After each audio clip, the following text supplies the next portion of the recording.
Hello everyone, good morning, good afternoon and good evening. Welcome to the Vyas IAS. अब तक हमने पढ़ा कि ऑडिट होती क्या है, ऑडिटर कौन होता है। तो मैंने पहले भी कहा था कि ऑडिटर हर कोई नहीं हो सकता। ऑडिटर बनने के लिए कुछ ना कुछ क्वालिफिकेशंस की नीड होती है। तो आज हम पढ़ेंगे कि क्या क्वालिफिकेशंस है, क्या डिस्क्वालिफिकेशंस है, कैसे अपॉइंटमेंट होती है, कैसे रिमूवल होता है, कैसे रेजिग्नेशन होता है, क्या ड्यूटीज होती हैं, क्या राइट्स होते हैं ऑडिटर के। तो without wasting any time, let's directly jump into the subject. So starting with the qualifications of an auditor, आज मैंने पहले ही लिख के रखा हुआ है। क्वालिफिकेशंस क्या नीडेड होते हैं। क्वालिफिकेशन क्या है, सिर्फ क्वालिफिकेशन इतनी है कि चार्टर्ड अकाउंटेंट होना चाहिए, मेंबरशिप नंबर होल्ड करना चाहिए जो आईसीआई देता है सीए बनने के बाद। वो इंडिविजुअल फॉर्म में भी हो सकता है, वो पार्टनरशिप फॉर्म में भी हो सकता है, वो एलएलपी में भी हो सकता है। पार्टनरशिप फॉर्म में मोस्ट ऑफ द पार्टनर्स या majority of the partners are CS. And LLP में क्या होता है कि साइनिंग पार्टनर जो है वो चार्टर्ड अकाउंटेंट होना चाहिए। ठीक है, एक बार यहां से भी पढ़ लेते हैं। तो an individual shall be considered eligible, जब ये एलिजिबल होगा कंपनी की ऑडिटिंग के लिए, जब वो सारी कंडीशंस जो नीचे मेंशन्ड है और सीए एक्ट में दी हुई है वो उसको फुलफिल कर लेगा। Valid certificate of practice, membership number. यही कह रहा है कि जब भाई सीए एक्ट के थ्रू उसको एक मेंबरशिप नंबर मिला होगा, सर्टिफिकेट ऑफ प्रैक्टिस मिला होगा, तभी ही वो ऑडिट कर सकता है, वो ऑडिटर बन सकता है। ठीक है, किस फॉर्म में, इंडिविजुअल भी हो सकता है, पार्टनरशिप फर्म भी हो सकती है। पार्टनरशिप फर्म क्या होगी, जिसमें मेजोरिटी ऑफ पार्टनर्स क्या होंगे, practising in India are considered qualified for such appointment. Practising मतलब प्रैक्टिसिंग चार्टर्ड अकाउंटेंट, जिनकी मतलब जो बिजनेस कर रहे हैं एज अ सीए। ठीक है, तो जो प्रैक्टिसिंग चार्टर्ड अकाउंटेंट होंगे पार्टनरशिप फर्म में, या फिर इंडिविजुअल, या फिर limited liability partnership, that is LLP. Where an LLP is being appointed as a company's auditor, then the only the partners who are qualified chartered accountants, जो भी सिर्फ chartered accountants है उस एलएलपी के, सिर्फ वो ही एक्ट कर सकते हैं, साइनिंग कर सकते हैं उस फर्म के बिहाफ पे। ठीक है, वही कह रहा हूं कि जो भी सीए होगा, साइनिंग पार्टनर जो है वो सीए होना चाहिए एलएलपी के लिए। ठीक है, और पार्टनरशिप फर्म में मेजोरिटी ऑफ पार्टनर सीए होने चाहिए, इंडिविजुअल तो सीए होगा ही होगा। क्वालिफिकेशंस आर इजी कि चार्टर्ड अकाउंटेंट होना चाहिए, that's it. But disqualifications are very much, there are many disqualifications. जो भी हम ये सब पढ़ रहे हैं ये सब है कंपनी ऑडिट में। ठीक है, कंपनी ऑडिट एक चैप्टर है लॉ का।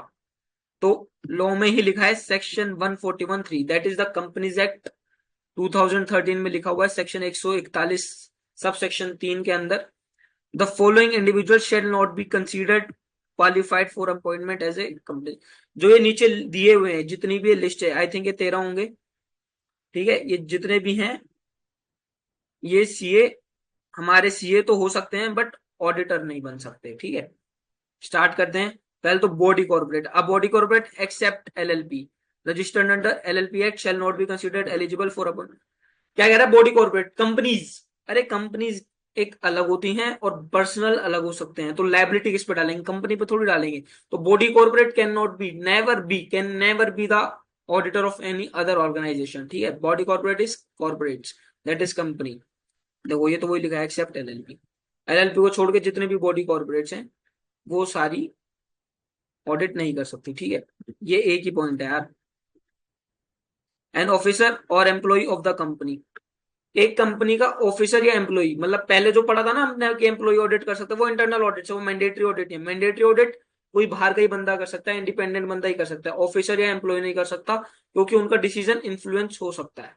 ठीक है, a person who is a partner of an officer और एम्प्लॉय ऑफ द कंपनी, ये लाइन है कि एक ऑफिसर और एम्प्लॉय का पार्टनर, मतलब कि एक सीए फर्म है जिसमें पार्टनर जो है, एक पार्टनर किसी उसी कंपनी का ऑफिसर या एम्प्लॉय है और दूसरा उसका पार्टनर है जो चार्टर्ड अकाउंटेंट है, बट वो ऑडिट नहीं कर सकता क्योंकि वो एम्प्लॉय या ऑफिसर का पार्टनर है इन फर्म। ठीक है, a partner who is the relative or his partner of a company or holding or subsidiary company or associate company is disqualified. ये क्या कह रहा है कि आप जो भी सीए है उसका कोई भी रिलेटिव, ठीक है, वो कंपनी का पार्टनर नहीं होना चाहिए, दैट इज कंपनी का मेंबर नहीं होना चाहिए, उसकी होल्डिंग का या उसकी सब्सिडरी का या उसकी एसोसिएट कंपनी का पार्टनर या मेंबर नहीं होना चाहिए, जब भी वो बंदा ऑडिट कर पाएगा। यानी कि ऑडिटर का रिलेटिव भी मेंबर नहीं होना चाहिए, किसका, होल्डिंग का, सब्सिडरी का, एसोसिएट का, या उसी कंपनी का इटसेल्फ। ठीक है,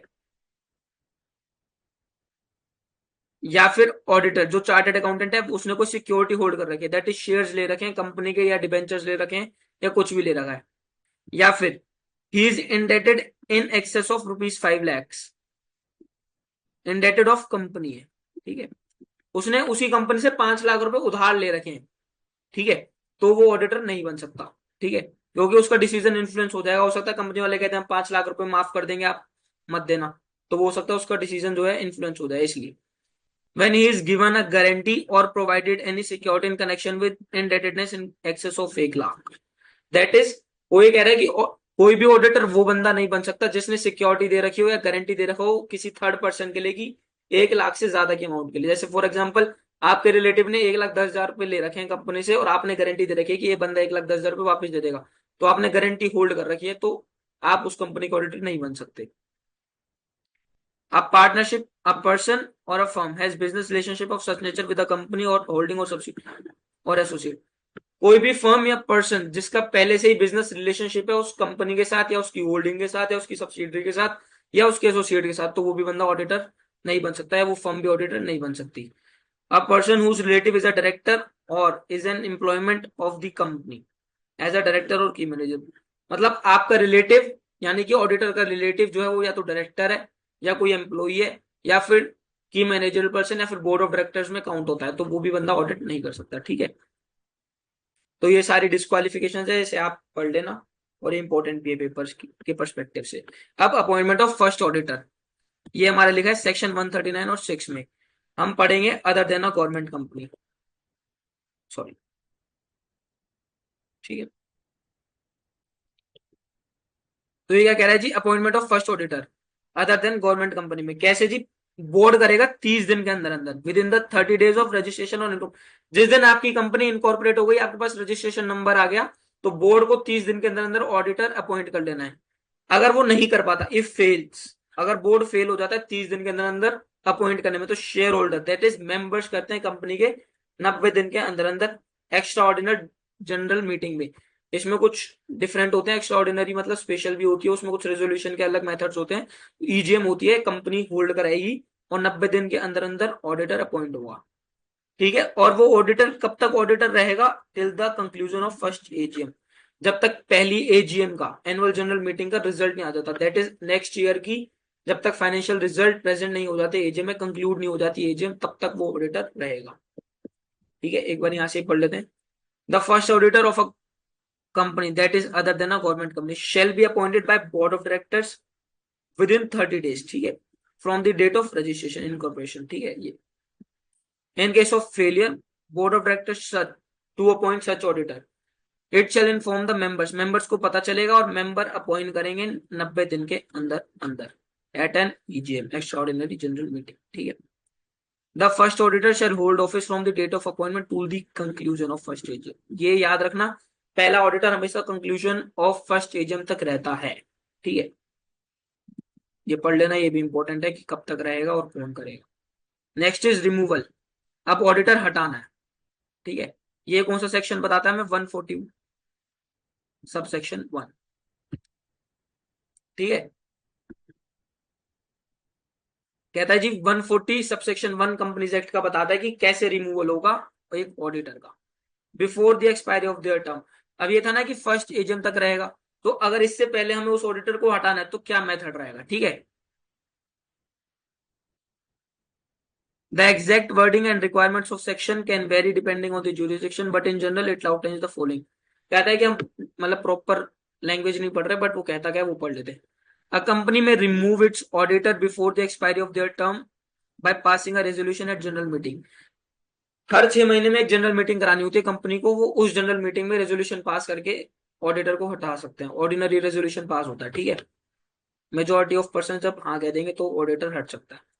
the resolution must be passed by a special majority, ये कह रहा है स्पेशल मेजोरिटी, अच्छा सॉरी, जब आपको टर्म से पहले हटाना होता है तो ordinary resolution special resolution pass होता है, ठीक है। जब भी आपको टर्म खत्म होने से पहले ऑडिटर हटाना है तो स्पेशल रेजोल्यूशन पास होगा। यहाँ पे जो रेजोल्यूशन की बात हो रही है वो स्पेशल मेजोरिटी वाले की बात हो रही है, स्पेशल रेजोल्यूशन में, ठीक है, विच इज टिपिकली 2/3 और 3/4, क्या जी 2/3 या 3/4, ऑफ द वोट्स कास्ट, जितने भी वोट आ रहे हैं, मतलब जितने भी वोट डलेंगे उस जनरल मीटिंग में, उसका 2/3 या 3/4 जो है वो अप्रूव करना चाहिए उस ऑडिटर का हटाना, तभी वो ऑडिटर हटेगा। और ऑडिटर को हटाने का नोटिस देना है एंड रीजन देना है उसके रिमूवल का, ठीक है। अगर आप उसका रिमूवल प्रपोज कर रहे हो तो आपको नोटिस देना है ऑडिटर को, ठीक है, और रीजन क्या है वो उसको डिस्क्लोज करना है, उसको बताना है, ठीक है। The auditor is entitle to attend the general meeting at which the resolution propose and to make presentation. मतलब वो ये कह रहा है कि ऑडिटर को उस मीटिंग में प्रेजेंट रहना है, रीजन इसकी उसको पता चलना चाहिए कि यहाँ पे वोट्स कितने कास्ट हो रहे हैं और मतलब वो एक्चुअल डिसीजन है या नहीं, ठीक है। जहां पे भी रेजोल्यूशन प्रपोज हो रहा है और पास होगा वहां पे ऑडिटर को प्रेजेंट रहना है। The auditor may also submit a written statement to the company which must be circulated to all shareholders। Auditor एक रिटर्न स्टेटमेंट देगा कि हाँ भाई अब से मैं कंपनी का ऑडिटर नहीं रहूंगा, ये सब जो भी लिख के उसको देना है, वो एक स्टेटमेंट देगा जो कि सर्कुलेट होगी शेयर होल्डर्स को, हर शेयर होल्डर को, that is members of organisation, that is company. ऐसे रिमूवल होता है। Next is resignation of auditor, resignation by auditor, sorry, ठीक है। ऑडिटर अब अपनी पोस्ट से रिजाइन करना है तो section 140 sub section 2 disclose this, provision क्या है पढ़ लेते हैं। An auditor may resign from their office by giving notice in writing to the company. Company को एक लिखित में नोटिस दे देगा ऑडिटर कि अब मैं रिजाइन कर रहा हूं, और वो रिजाइन कर सकता है। The notice must be submitted to the company's board of director, board of director को नोटिस देगा।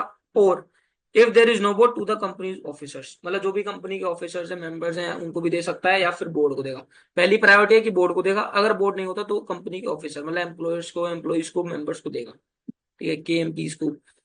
The auditor must also provide a copy of the notice to the company's auditor oversight body। ये होती है जैसे TCWG, those charged with governance, जो कि special एक audit के लिए ही बनाई जाती है, या फिर कह सकते हैं ऑडिट कमेटी भी बनाती है कुछ कंपनीज, तो उनको भी। तो ओवरसाइट कंपनी की ऑडिटर ओवरसाइट बॉडी को भी उसको एक नोटिस देना है, ठीक है, जो सेम उसने बोर्ड ऑफ डायरेक्टर्स को दिया। और अदर रेगुलेटरी, अगर वो CAG के थ्रू आया तो CAG को भी देना है, इफ रिक्वायर्ड बाय लॉ, अगर लोग कहता है।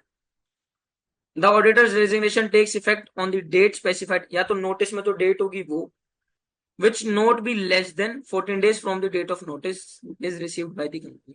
फॉर एग्जाम्पल ऑडिटर ने आज क्या कहते हैं 13 अप्रैल को नोटिस भेजा, बट कंपनी को रिसीव हुआ 15 को, तो 15/4 से 14 दिन बाद की डेट से पहले की डेट नहीं होनी चाहिए, और अगर है तो वो इफेक्टिव 14 दिन के बाद ही होगी, ठीक है, समझ गए।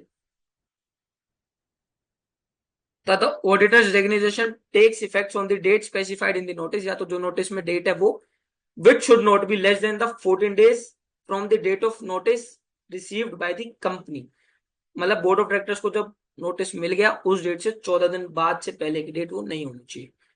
If the auditor's resignation is due to disagreement with the company or its management, the auditor may be required to provide a written statement to the company shareholder explaining the, अगर कोई डिसएग्रीमेंट्स है management और auditor के, या फिर TCWG और auditor के, तो ऑडिटर को एक रिटन स्टेटमेंट देनी है शेयर होल्डर्स को, अपना रीजन बताना है कि why he is resigning as a auditor of the company, ठीक है।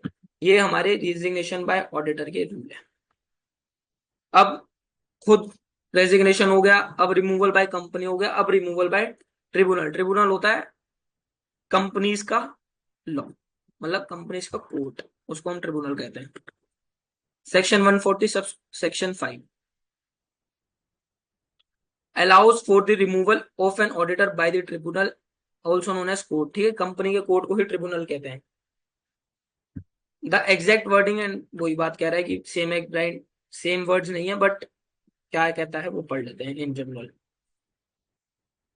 The tribunal may remove an auditor from office if it is satisfied that the auditor is incapable of performing their duties, has acted in a manner that is contrary to public interest or has breached any provision of the Companies Act।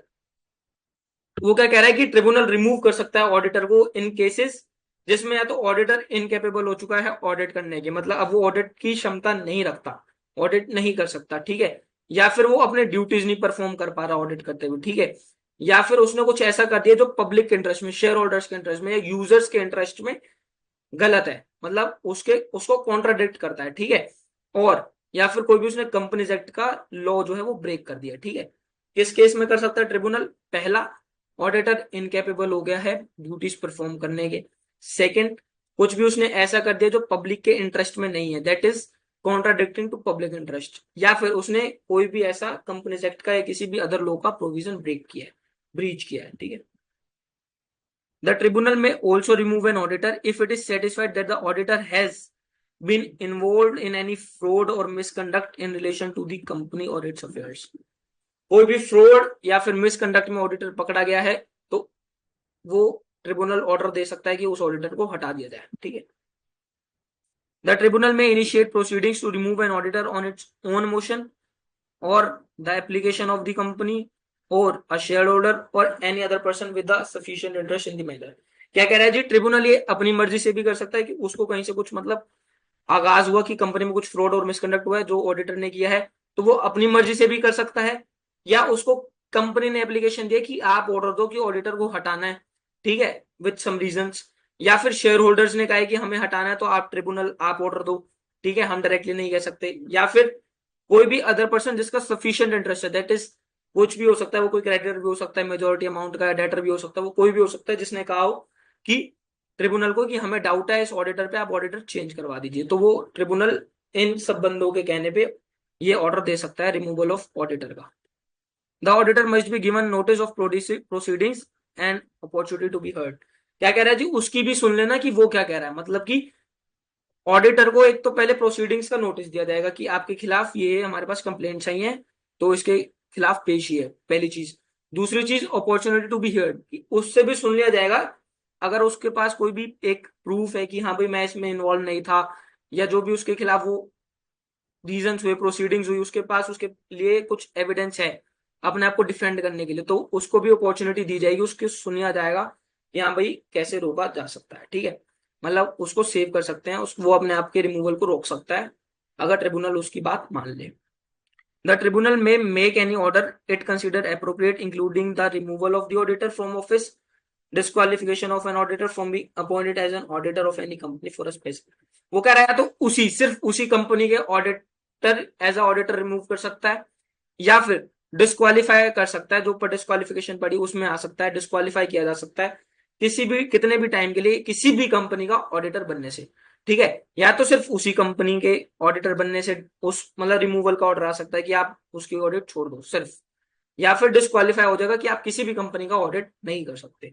तो इस तरीके के कुछ भी tribunal orders दे सकता है depending on कि क्या सिचुएशन है, क्या सर्कमस्टेंसेस है, क्या कंप्लेंट्स हैं और क्या निष्कर्ष, क्या रिजल्ट निकला है। अब की राइट्स क्या है ऑडिटर के, सेक्शन 143 सब सेक्शन 1, इसमें सेक्शन याद करने की ज्यादा जरूरत नहीं है, ठीक है।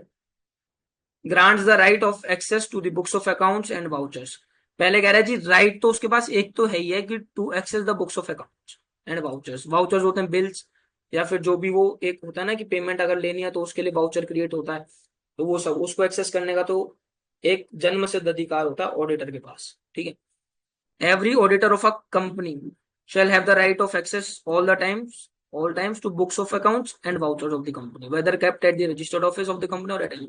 किसी भी जगह पे हो, किसी भी फॉर्म में हो, ऑडिटर के पास राइट है कि वो बुक्स ऑफ अकाउंट्स या फिर वाउचर्स को कभी भी किसी भी टाइम ऑल टाइम एक्सेस कर सकता है, ठीक है, पहली चीज। This means that the auditor has the right to access the books of accounts and the voucher of the company during the tenure of their office. मतलब इसका मतलब ये नहीं कि ऑडिटर नहीं हो फिर भी कह रहे हो कि हाँ भाई मेरे को एक्सेस करना है, नहीं, जब तक आप ऑडिटर हो, जब तक आपका टेन्योर है उस कंपनी में एज अ ऑडिटर, तब तक आप एक्सेस कर सकते हो, वो ये कह रहा है, सिर्फ during the tenure. The right of access granted to the auditor is not limit to the registered office of company but extend to any other place where the books of accounts and voucher of the company है। For example, आपका registered office है बेंगलोर में but audit चल रही है दिल्ली में, तो जरूरी नहीं है आपके अगर डाटा आपका रजिस्टर्ड ऑफिस में हो यानी कि बेंगलोर में हो या फिर दिल्ली में, ऑडिटर की मर्जी है, वो दिल्ली में भी चेक कर सकता है, वो बेंगलोर में भी चेक कर सकता है कि क्या बुक्स ऑफ अकाउंट्स पड़े हैं, क्या वाउचर्स पड़े हैं, ठीक है। तो it's not limited to the registered office, ऐसा नहीं है कि सिर्फ वो बेंगलोर में ही चेक कर सकता है, वो किसी भी ऑफिस में जाके चेक कर सकता है। अगर आपका बेंगलोर में ऑफिस है, बेंगलोर में, दिल्ली में, दिल्ली में, मुंबई में, किसी भी सिटी में, किसी भी स्टेट में, कहीं पे भी है, वो चेक कर सकता है कि बुक्स ऑफ अकाउंट्स कहाँ पड़े हैं, क्या पड़ा है।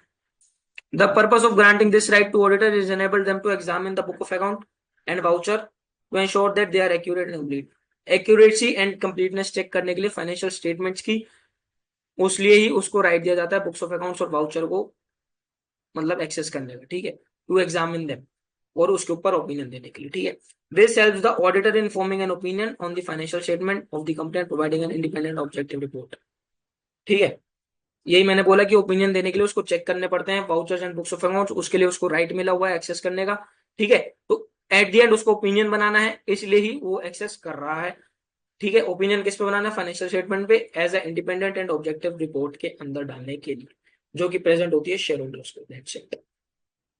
Now the duties of the auditor, section 143 subsection 1, specify the right of access of the auditor to the books of accounts and voucher of the company. However, the duties of the auditor are outlined in the subsequent subsections of section 143. अब वो क्या कहता है जी, पढ़ लेते। Reporting on financial statements, report देना financial statement में, ये उसकी ड्यूटी है। क्या है जी? ड्यूटी है। Requires the auditor to make a report to the members of the company. Members कौन? शेयर होल्डर्स, ठीक है।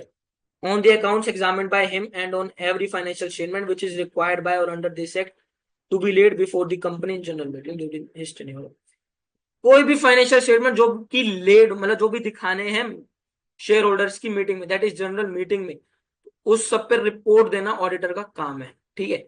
जो भी उसने एग्जामिन करी है फाइनेंशियल स्टेटमेंट्स वगैरह, फाइनेंशियल स्टेटमेंट जो वो चेक कर रहा है, ठीक है, उन सबको ऊपर रिपोर्ट देना एक उसकी ड्यूटी है, ठीक है।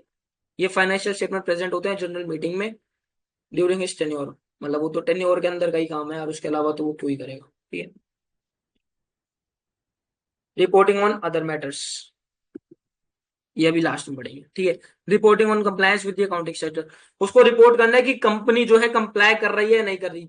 अगर उसको अकाउंटिंग स्टैंडर्ड करना है तो अकाउंटिंग स्टैंडर्ड फॉलो कर रही है नहीं कर रही, इंडियन अकाउंटिंग स्टैंडर्ड्स करना है या अकाउंटिंग जो भी करना है, that is applicable financial reporting framework से कंप्लायंस कर रही है या नहीं करनी कर रही, उस पर रिपोर्ट करना है ऑडिटर को, ठीक है। Requires the auditor to report on whether the company has complied with the accounting standards or not, whether it is accounting standard or Indian accounting standard, it doesn't matter, ठीक है। उसके ऊपर compliance हो रहा है या नहीं, मतलब वो कंप्लाई कर रही है या नहीं, वो रिपोर्ट करना ही करना है ऑडिटर को।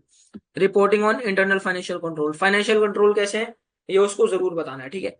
Requires the auditor to state in his report whether the company has adequate internal financial control in place and the operating effectiveness, वो कंट्रोल्स कैसे हैं, इफेक्टिव है या नहीं है, एफिशिएंट है या नहीं है, वो उसको डिस्क्लोज करना है एक तो रिपोर्ट में, ठीक है। और एडिक्वेट है वो इंटरनल कंट्रोल्स कंपनी के काम के हैं या नहीं, वो भी अपना डिस्क्लोज करना है, रिपोर्ट देनी है इंटरनल कंट्रोल्स पे भी। रिपोर्टिंग ऑन फ्रॉड, ठीक है। Requires the auditor to report to this central government if he has reason to believe that an offence involving fraud is being or has been committed against the company by its officer or employees. क्या कह रहा है जी? Fraud पे भी report देना है। अब fraud की एक लिमिट्स होती है कुछ, ठीक है। अगर वो उससे ज्यादा है तो वो सीएजी तक जाता है, यानी सेंट्रल गवर्नमेंट तक को भी हमें वो मतलब बताना होता है, उस पर रिपोर्ट देनी होती है। हो सकता है वो सिर्फ मैनेजमेंट तक भी हो जाए, वो आगे की बातचीत है, बट वो कह रहा है कि जो भी फ्रॉड है वो आपको सेंट्रल गवर्नमेंट को बताना है, और अगर उसके पास रीजन है बिलीव करने का कि कोई भी यहाँ पे फ्रॉड या फिर ऑफेंस हो रहा है that is done by companies officers, मतलब या तो कोई बोर्ड ऑफ डायरेक्टर या मैनेजमेंट या फिर कोई भी जूनियर एम्प्लॉय या सीनियर एम्प्लॉय, किसी भी तरीके का कोई भी अगर फ्रॉड हो रहा है कंपनी के अंदर तो वो रिपोर्ट करना है सेंट्रल गवर्नमेंट को। और अब एक रह गया था अदर मैटर, इनके अलावा जो भी मैटर रह गए, ठीक है, अदर मैटर्स वो कुछ भी हो सकते हैं, फॉर एग्जांपल प्रोविजंस हो गए, ठीक है, फाइनेंशियल स्टेटमेंट के नीचे नोट्स टू अकाउंट्स आते हैं, वो सब हो गए। उन सब मैटर्स पे भी जो भी उसने प्रोविजंस ले रखे हैं या जो भी उसको लगता है कि ये सब पे भी हमें एक रिपोर्ट देनी है तो उस पे भी उसको रिपोर्ट देनी है, तो ये सब क्या है? ड्यूटीज है ऑडिटर की, ड्यूटीज ऑफ ऑडिटर कि उसको रिपोर्टिंग इन सब चीजों पे देनी ही देनी है। अब आ गया जी signing off auditor, section 145। The auditor of a company is required to sign the audit report or sign and authenticate the same. या तो ई साइन कर दो, ई साइन मतलब डिजिटल साइन होती है, ठीक है, आजकल डिजिटल चलते हैं, पेन ड्राइव में सेव होते हैं साइन, कुछ कोडिंग वगैरह डल के एक ई साइन हो जाता है, या तो वो कर दो या हाथ से साइन कर दो, ठीक है, बट ऑडिट रिपोर्ट साइन जरूर कर देना, दैट्स इट। ये एक ड्यूटी भी होती है ऑडिटर की, audit report should be sign by him. If the auditor has any reservations or qualification in his report he must provide the reason. उसने कहा है कि ऑडिटर ने ओपिनियन दिया कि फाइनेंशियल स्टेटमेंट ट्रू या फेयर नहीं है, या फिर there are some material misstatements, या फिर देर इज सम मिसकंडक्ट, तो उसके पीछे का रीजन भी उसको अपने रिपोर्ट में डालना है। सॉरी गाइस, ठीक है। तो if the auditor has any reservation, reservation मतलब कोई भी उसने मॉडिफिकेशन दिया कि ट्रू एंड फेयर नहीं है, या मिस स्टेटमेंट है, या मिसकंडक्ट है, या फ्रॉड है, या कुछ भी है, तो उसका रीजन उसको अपने रिपोर्ट के अंदर डालना है। ये उसकी ऑडिटर जब साइन करे तो उसको ये सब चीजें चेक करनी है, ठीक है। The auditor is required to share the following matters in his report, ये सब उसको नीचे वाली जो भी चीजें दी हुई है ये सब उसको अपनी रिपोर्ट में दिखानी है। Whether he has obtained all the information and explanation which to the best of his knowledge and belief were necessary for the purpose, जो भी ऑडिट के लिए जरूरी था वो उसको मिला या नहीं, दैट इज इंफॉर्मेशन या एक्सप्लेनेशन जो भी उसको चाहिए थी कंपनी से ऑडिट करने के लिए, क्या उसको मिली या नहीं, ये उसको अपनी ऑडिटर की रिपोर्ट में बताना है। या मिल गई, मैंने अच्छे से ऑडिट कर ली, मुझे वो सब इंफॉर्मेशन एंड एक्सप्लेनेशन मिली है जो मुझे चाहिए थी, ठीक है। Whether in his opinion proper books of accounts as required by law have been kept by the company or not, company को जो जो बुक्स ऑफ अकाउंट जिस जिस तरीके से जैसे कि अकाउंटिंग स्टैंडर्ड या फिर इंडेस के अकॉर्डिंग बनाने थे, रिक्वायर्ड बाय लॉ थे, वो उसने बनाया नहीं। फॉर एग्जांपल कई कंपनीज को कैश बुक अलाउ मतलब बनानी ही नहीं होती, तो मतलब कैश फ्लो स्टेटमेंट बनानी नहीं होती, या कईयों को बनानी ही बनानी होती, तो उन्होंने बनाई या नहीं बनाई, नहीं बनानी थी तो कोई बात नहीं, बट बनाई तो उसके पीछे मतलब वो लोअर ने रिक्वायर था क्या था, ठीक है। तो वो सब पे भी उसको ओपिनियन देना होता है कि बुक्स ऑफ अकाउंट जो भी नीडेड थी, कि कैश फ्लो स्टेटमेंट जरूरी थी तो वो बनाई या नहीं, ठीक है, उस पर भी उसको ओपिनियन देना है जो जो भी फाइनेंशियल स्टेटमेंट में इंक्लूडेड है। Whether in his opinion the financial statement of the company are in agreement with the books and returns, returns तो मतलब जो भी रिटर्न्स होते हैं, जीएसटी की भी हो सकती हैं, इनकम टैक्स की भी हो सकती हैं, ठीक है, चालान वगैरह हो गए, किसी भी तरीके की रिटर्न्स, ठीक है।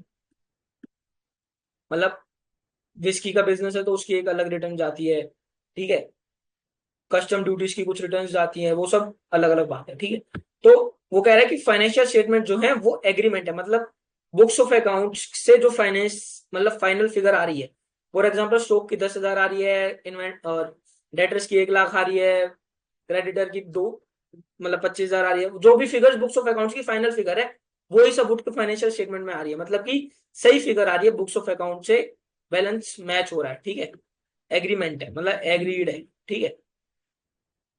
और जो भी आईटीआर हैं वगैरह मतलब उन सबसे भी मैच हो रहा है, रिटर्न से भी मैच हो रहा है।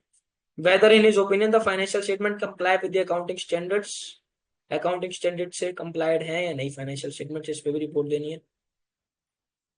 Any other matter which he consider should be brought to the notice of the members, उसको ऐसा कोई भी मैटर कुछ भी लगता है कि जो मेंबर्स को पता होना चाहिए, दैट इज शेयर होल्डर्स की इंफॉर्मेशन शेयर होल्डर को पता ही होना चाहिए। फॉर एग्जाम्पल उसको लग रहा है कि कंपनी का कोई सीनियर मैनेजर है कि जो चेंज हुआ है, मतलब मेंबर्स को वो चीज पता होनी चाहिए, उसको लग रहा है कि ये वाला जो सीनियर मैनेजर है ये पता होना चाहिए कि ये बदला है, बट कंपनी ने कहीं पे भी वो बता नहीं रखा मेंबर्स को, तो ऑडिटर अपनी रिपोर्ट में मेंशन करेगा कि हाँ भाई ये सीनियर मैनेजर बदला है, तो उसको लगा था कि ये बताना चाहिए, ये नोटिस मेंबर्स तक होना चाहिए, तो वो नोटिस मेंबर्स को देगा।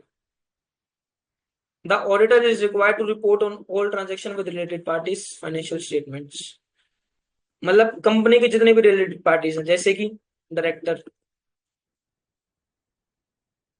डायरेक्टर्स वाइफ, रिलेटिव्स, बिजनेस, कुछ भी मतलब किसी भी तरीके की रिलेटेड पार्टी है, ठीक है। रिलेटेड पार्टीज की एक अलग डेफिनेशन है, वो अगर हमारे सिलेबस में होगी हम आगे पढ़ेंगे, ठीक है। तो जो भी हमारे रिलेटेड पार्टीज हैं, ठीक है, अगर उनके साथ कोई भी ट्रांजेक्शन कंपनी की है तो वो ऑडिटर को अपने फाइनेंशियल स्टेटमेंट्स पे रिपोर्ट करते हुए उसके ऊपर भी ओपिनियन देना है, उसके बारे में भी बताना है, ठीक है। तो ये सब थी साइनिंग करते वक्त ऑडिटर को किन किन मैटर्स पर अपने रिपोर्ट में बातें डालनी है, ठीक है। तो आज हमने ये सब पढ़ा, signing off audit report, duties of auditor, right of auditor, ठीक है, removal of auditor, resignation of auditor, removal of auditor, appointment of first auditor other then the government company, disqualification of auditor, ये जरूर पढ़ लेना, it's very important, पक्का question आ सकता है इसमें से, ठीक है। और क्वालिफिकेशन तो ये है तो क्वालिफाइड है ही है, ठीक है। So thank you everyone for listening me, have a good day ahead. Bye bye, मिलते हैं नेक्स्ट लेक्चर में। ओके जी, बाय बाय।